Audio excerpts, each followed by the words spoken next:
Okay, hello my Blender people. So let's create this image with full transparency, and we also going to make the logo transparent as well. And I'm going to show you some nice color tricks at the end.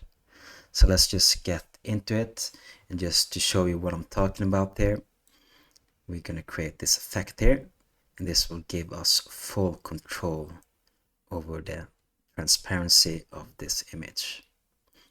So let me just delete this file, and I'm going to bring in a new plane.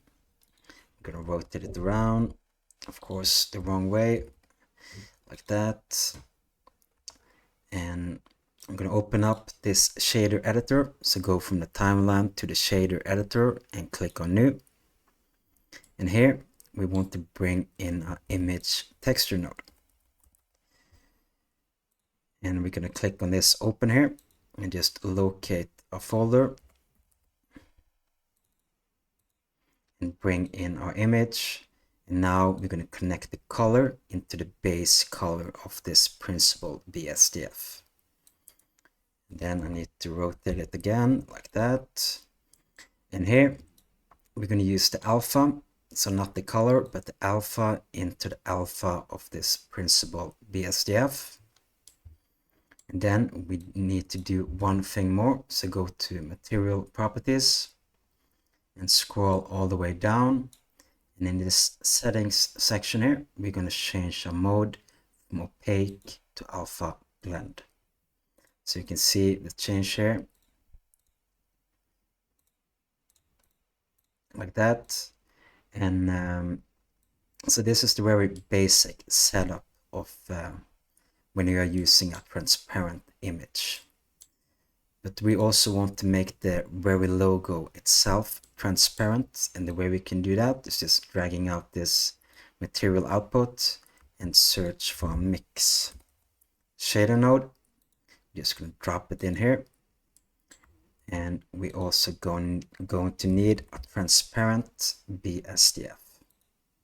So connect that to the mix shader, and now we have full control over the transparency of the logo as well. So that is fantastic. But I want to show you a couple of things here.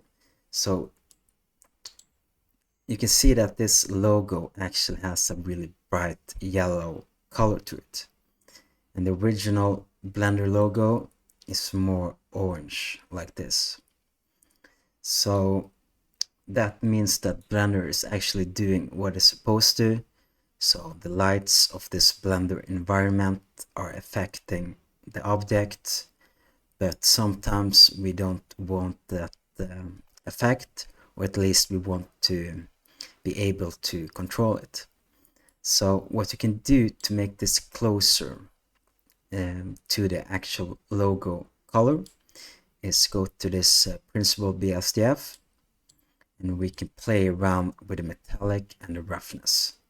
So this may depend on your image, but just play around with these two values. So I'm going to bring my roughness all the way up here, and I'm also going to bring in the metallic.